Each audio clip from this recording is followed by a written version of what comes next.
You have never questioned it loud, but you have felt it. That strange distance between what you think and what you feel. Your body moves through the world, eating, sleeping, aging, aching, while somewhere inside you are watching, thinking, remembering, worrying, imagining futures that haven't happened and replaying pasts that are long gone. And sometimes your body reacts before your mind agrees. Your heart races even when you know you are safe. Your stomach tightens even when nothing is wrong. Your hands tremble before you can explain why. So you wonder, quietly, usually at night, who is really in control here? Is it the body or the mind? This question is older than science, older than psychology, older than modern medicine. This is the mind-body problem. And it begins with a very simple feeling. I feel like more than my body, but I'm trapped inside it. The oldest question you've been carrying. For the most of your life, you've been taught to think of yourself as one thing, one person, one identity, one unit. But your lived experience tells a different story. Your mind can travel through time in an instant. Your body cannot. Your mind can imagine impossible worlds. Your body must obey physical limits. Your mind can feel guilt over something that happened years ago. Your body reacts as if it's happening now. This split, this tension, is not a malfunction. It is the core mystery of being human. And long before neuroscience had scanners or charts, philosophers sat in silence asking, "What exactly am I?" In the 1600s, a philosopher named René Descartes put words to something humans had sensed for centuries. He proposed a radical idea. The mind and the body are two different kinds of things. The body, he said, is physical. It takes up space. It obeys laws. It can be measured, touched, dissected. But the mind thinks, doubts, believes, imagines. And these things, Descartes argued, do not seem physical at all. You can weigh a brain, but you cannot weigh a thought. You can point to a heart, but you cannot point to a belief. So he concluded, I'm not my body, I am my mind. This idea, called dualism, shaped centuries of thought, and whether you realize it or not, it still shapes how you see yourself today. Why this question still haunts you? Even now, with all our technology, the question hasn't gone away. Because no matter how advanced science becomes, something stubborn remains. You can explain how neurons fire, but not why experience feels like something. Why does pain hurt? Why does love feel warm?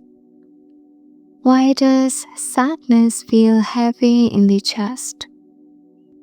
A machine can process information, but can it feel? And if your thoughts are just brain activity, why do they feel so personal, so private, so you? This is where the mind-body problem stops being academic and becomes intimate, because it touches everything. Your anxiety, your sense of self, your fear of death, your hope that something in you survives change. At its deepest level, the mind-body problem asks one haunting thing. Are you a body that thinks, or a mind temporarily living in flesh? If the mind is just the brain, then when the brain ends, you end. But if mind is something more, then the story is very different. This is why the question refuses to die. It's not about philosophy, it's about meaning. And in the next chapter, we'll take the first step toward clarity by looking at what modern science says about the brain and why it still hasn't solved the mystery of the mind. Chapter 2. The brain is not the mind. At some point, someone probably told you this. It's all in your brain. Your thoughts, your emotions, your fears, your love, your sense of self. Modern science, especially neuroscience, seems confident about one thing. If we understand the brain well enough, we will understand the mind. But here is where the story becomes strange. Because the more we study the brain, the more the mind slips through our fingers. There is no denying about what brain can do. It weighs about as much as a coconut. It runs on electricity and chemicals. It contains billions of neurons firing in intricate patterns. With modern tools, scientists can see which areas light up during fear, track regions involved in memory, observe changes during meditation or sleep, predict decisions seconds before you're aware of them. From the outside, it looks convincing. Thoughts seem to correlate with brain activity. Damage the brain and personality can change. Stimulate certain regions and emotions appear on command. So the conclusion feels obvious. The brain creates the mind. Case closed, except it isn't. Here's a crucial mistake most people don't notice. Just because two things move together doesn't mean they are the same thing. When music plays on a radio, damage the radio, the music distorts. Turn a dial, the song changes. Cut the power, silence. But no one concludes. The radio creates the music. The radio receives, modulates, and expresses it. The signal exists independently of the device. And this analogy, simple as it is, creates a problem science has never fully escaped. Is the brain the source of the mind or the instrument through which the mind appears? A philosopher named David Chalmers gave this mystery a name. He called it the hard problem of consciousness. The easy problems explain how the brain processes information, how decisions are made, how attention shifts. But the hard problem asks something different. Why does any of these feel like anything at all? Why isn't the brain just a silent machine? Why is there an inner movie, an inner voice, an inner you? You don't just process pain, you experience it. You don't just detect color, you see red. And no brain scan, no matter how detailed, has ever found the color red, the feeling of sadness, the taste of nostalgia. They exist only from the inside.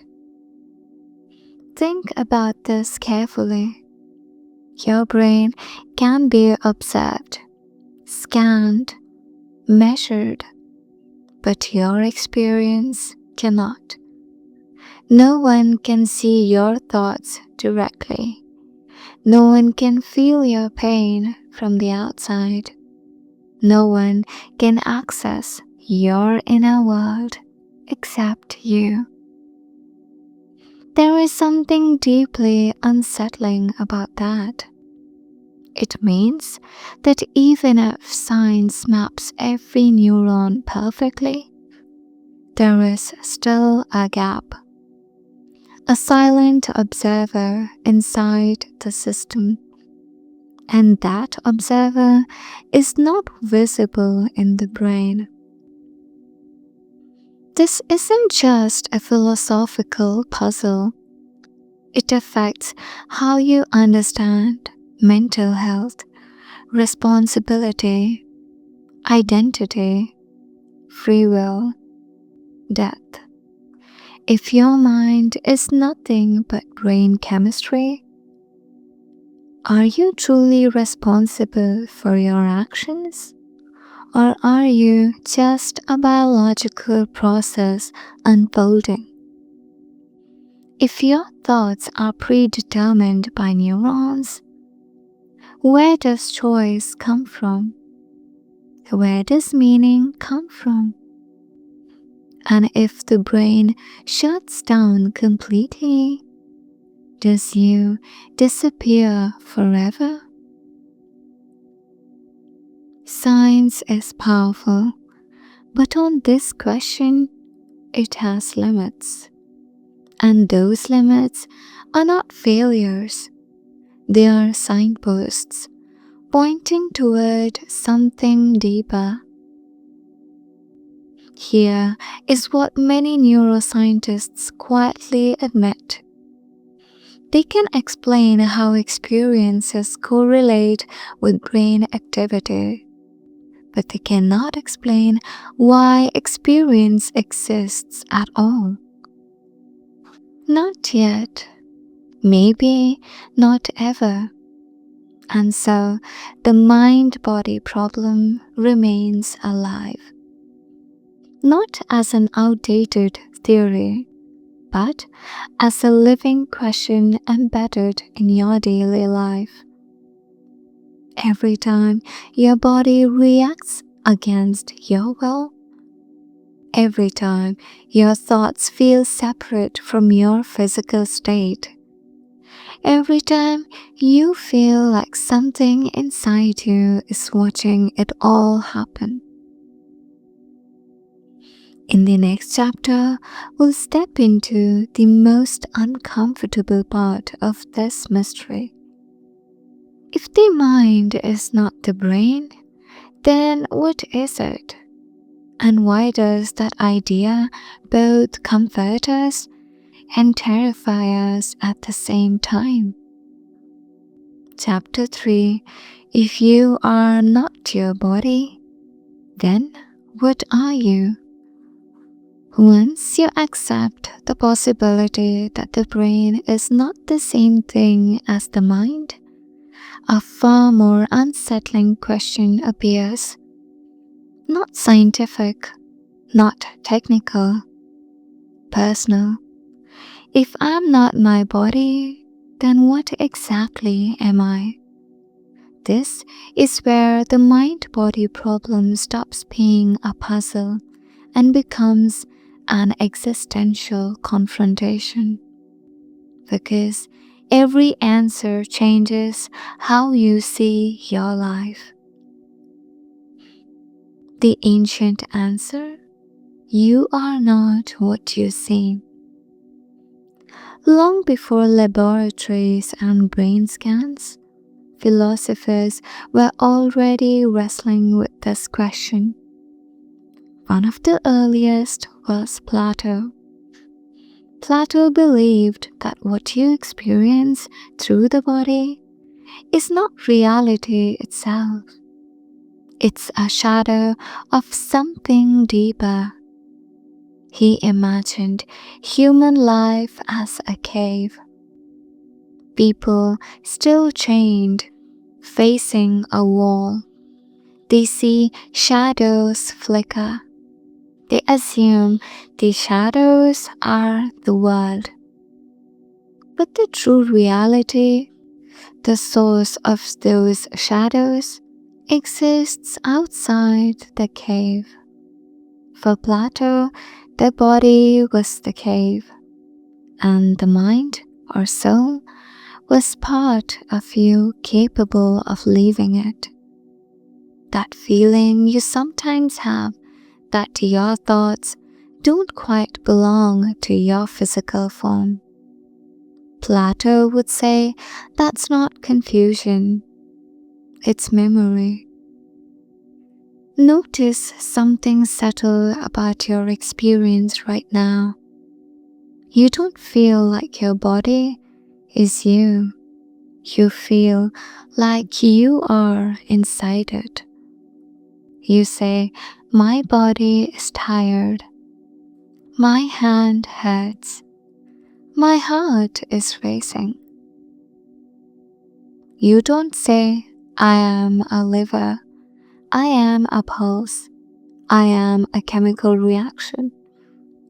Language reveals something intuition already knows. There is a distance, a perspective, an observer. And that observer feels strangely untouched by physical change. Your body has changed completely since childhood. Cells replaced, features altered, strength gained and lost. Yet, something feels continuous. Something says, I am still me. Different traditions gave this inner observer different names. Plato called it the soul. Eastern traditions called it the witness. Modern psychology calls it the self. But the intuition is the same. There is a center of experience that does not feel identical to flesh. Even Aristotle, who disagreed with Plato on many things, still believed the mind could not be reduced to raw matter alone. The mind, he argued, gives form, not just motion. And form is not something you can weigh.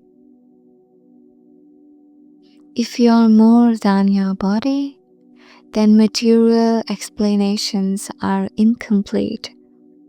And that frightens modern thinking, because once you admit that the mind may not be fully physical, you open doors. Consciousness might not be created by matter. Death may not be the absolute end. Identity might not be confined to biology. These ideas threaten tidy explanations. They don't fit neatly into charts or scans, so we push them away. But they don't disappear. They come back late at night when your body is still and your mind feels fast. Have you ever had one of those moments? A sudden stillness where thoughts fade and awareness remains. A sense of watching your emotions without being consumed by them. A feeling that you are not anxious. Anxiety is simply passing through you. In those moments, the mind doesn't feel like an object. It feels like a space, a silent field in which sensations appear and disappear. And no scan has ever located that space. Some scientists respond by saying, the self is an illusion created by the brain. But that explanation hides a paradox. An illusion still needs something to experience it, something to be fooled. An illusion cannot exist without a witness. So even if the self is constructed, who is experiencing the construction? The problem doesn't go away. It simply moves one step deeper. At this point, you're standing at a threshold. On one side, the body as machine, the brain as generator, consciousness as chemistry. On the other, the mind as observer, awareness as fundamental, the self as something irreducible. Neither side has won, and that tension, the unresolved space between them, is the mind-body problem. In the next chapter, we'll explore the most radical idea of all. What if the mind is not produced by matter, but matter appears within the mind? It sounds impossible, but it may explain more than you expect. Chapter 4. What if the mind comes first? Up to now, we have been asking the question the usual way. How does the body create the mind? How does matter produce consciousness? But there is another way to ask it. A way so counterintuitive that most people never seriously consider it. What if the mind comes first? What if matter experience within consciousness rather than the other way around? The idea sounds upside down, and yet it refuses to go away.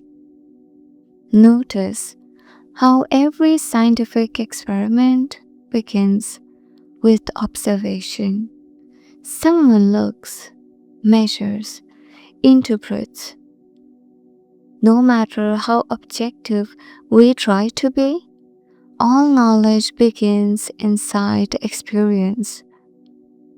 You never encounter the universe directly. You encounter sensations, sights, thoughts, measurements interpreted by our mind. Even the brain itself is something you only know through awareness, which leads to a dangerous question. If everything we know appears in consciousness, how do we know consciousness itself is produced by what appears inside it?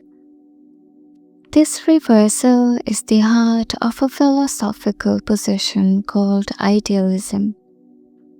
Idealism does not say reality is fake. It says something far stranger. Reality is mental at its foundation. Matter, space, time, even brains are appearances within consciousness, not creators of it.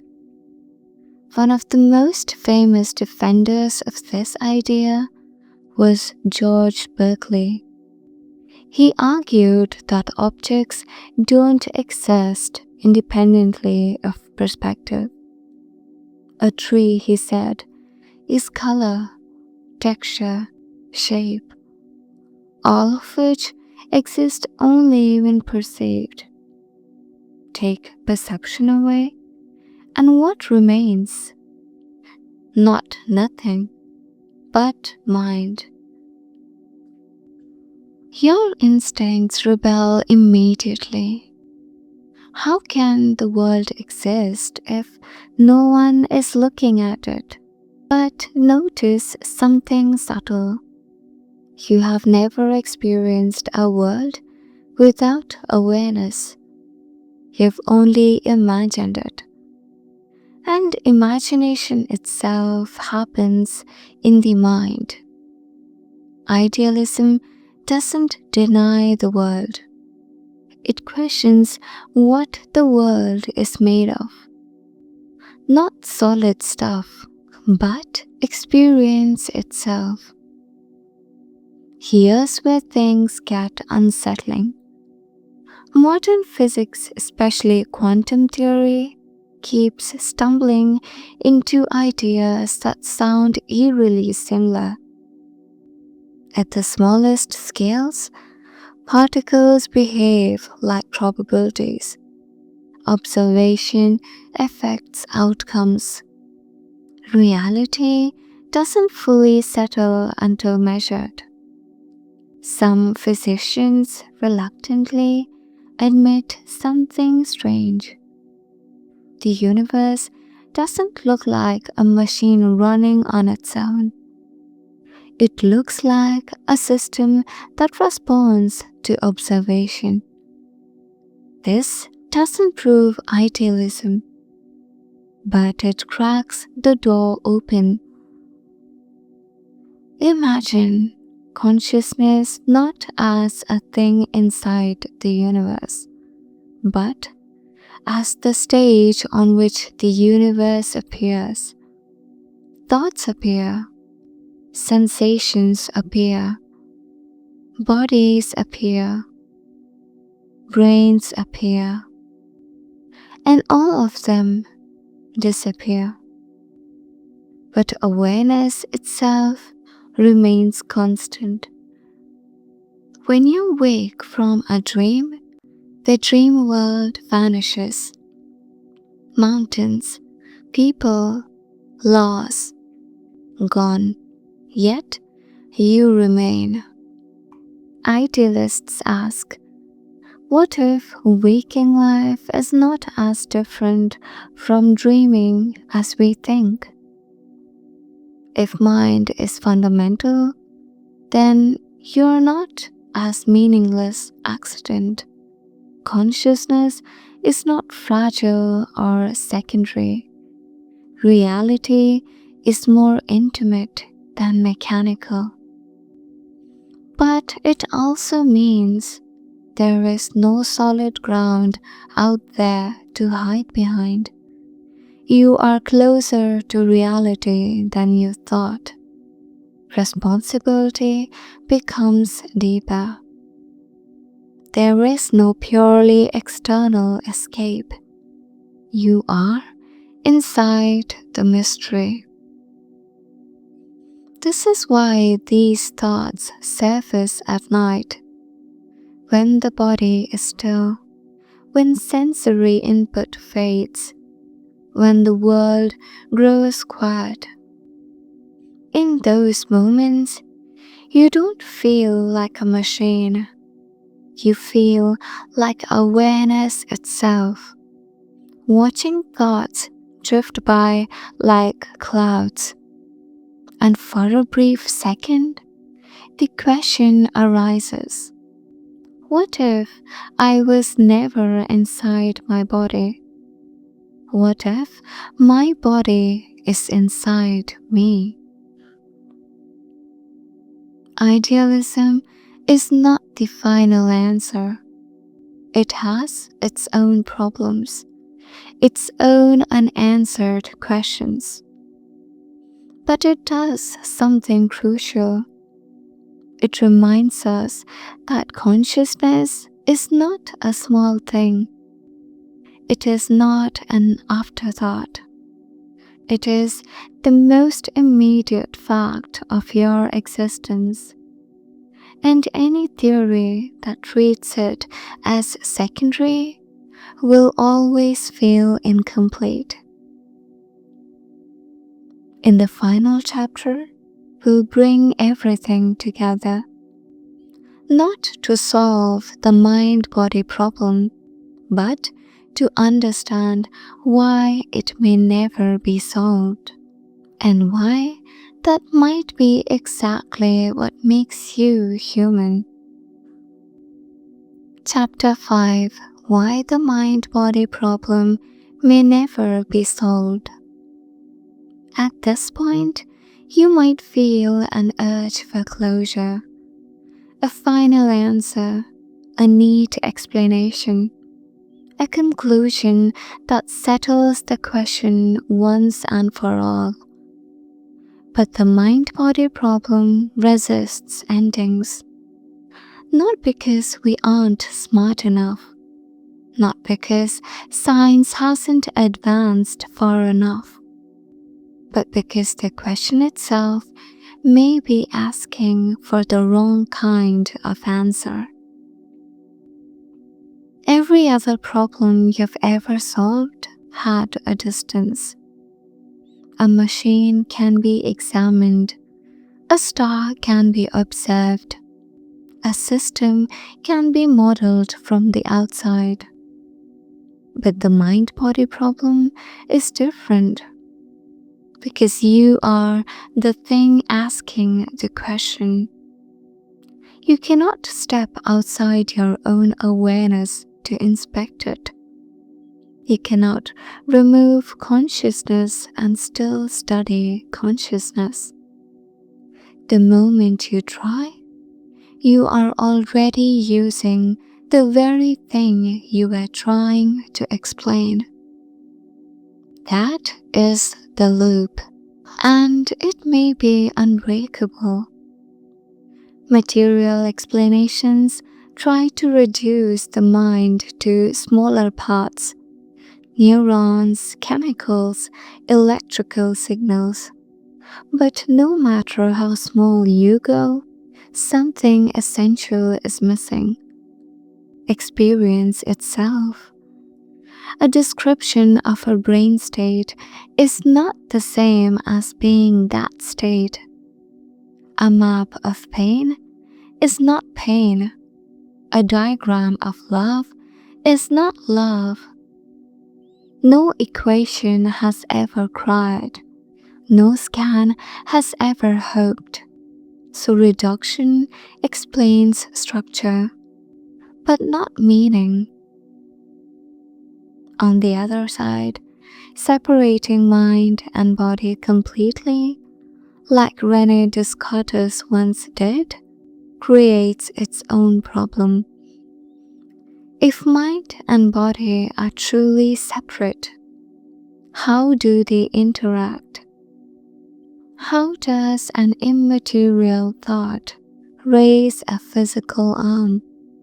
How does a physical injury cause an immaterial feeling?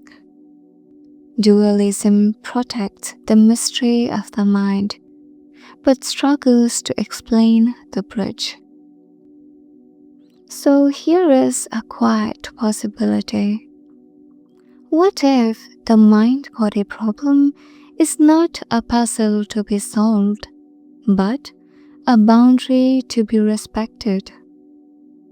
A reminder that reality may be layered, and that no single perspective captures the whole. Physics gives us the structure. Biology gives us function. Psychology gives us patterns. Philosophy gives us meaning. And consciousness? Consciousness may be the meeting point of them all. Not reducible, not detachable, not fully explainable. We often assume that if something cannot be fully explained, it must be a flaw in our knowledge. But some mysteries do something else. They shape how we live. The mind-body problem forces humility. It reminds us that we are not just objects. We are not just machines. We are not fully transparent to ourselves.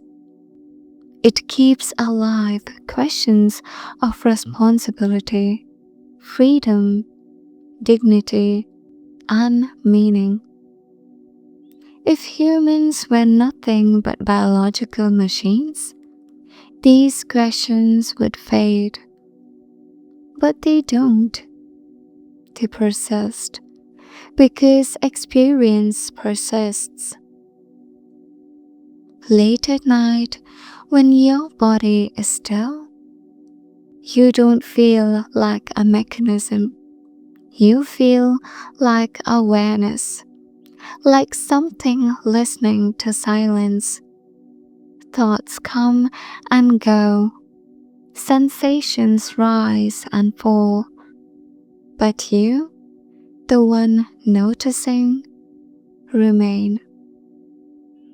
And that simple fact resists every explanation that tries to shrink it.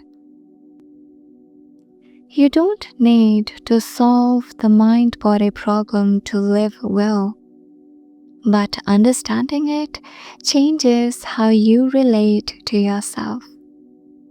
You become gentler with your body, more patient with your mind, less eager to reduce yourself to labels or diagnoses. You realize that being human means living between matter and meaning, carrying a body while being more than a body, never fully knowing yourself, yet always being present. And perhaps that is not a flaw. Perhaps that is the point. The final thought. The mind-body problem has survived centuries because it touches the deepest truth of all. You are both something in the world and the place where the world appears. No theory fully captures that, and maybe it never should. This has been Midnight Mind. Thank you for sitting with the mystery.